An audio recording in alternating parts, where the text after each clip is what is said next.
एक बहुत पैसे वाले महापुरुष थे, कथा हो रही थी, बोले महाराज देखो कार्ड आया है तो कथा श्रवण करने के लिए चले जाओ। बोले कथा क्या सुने?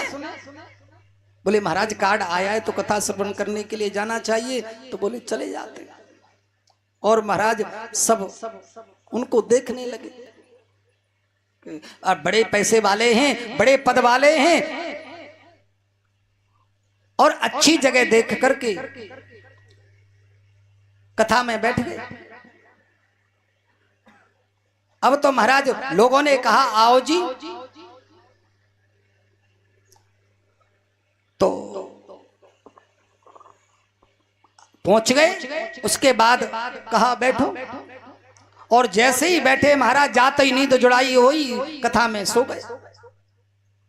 अब महाराज कथा का विश्राम हो गया, तो जिसकी जो पांडाल था ना टेंट वाला, उसने कहा कि जाओ जी, अब तो कथा पूरी हो गई, अब तो जाओ।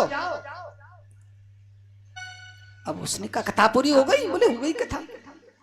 घर पहुंचे मां से, पत्नी ने पूछा कथा सुने आए? बोले सुने आए कथा। कथा में 3 शब्द थे, आओ जी, बैठो जी, और जाओ जी। पतली महाराज बोली कि कम से कम यही समझ लो कथा सुनने का अभ्यास तो पड़े।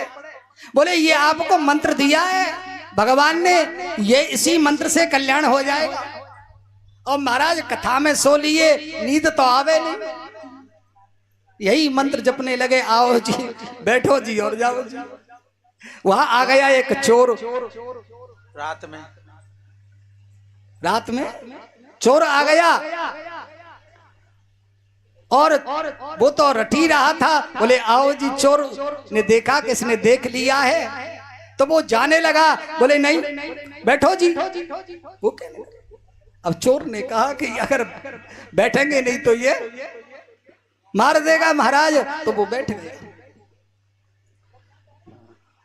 और उसके बाद जब वो जाने लगा तो बोले जाओ जी।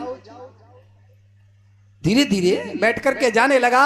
अब चोर ने समझ लिया कि इसने तो पहचान भी लिया, जो माल चोरी करके लाया था उसको उसके पास में रखा। बोले बाबूजी किसी से कहना मत,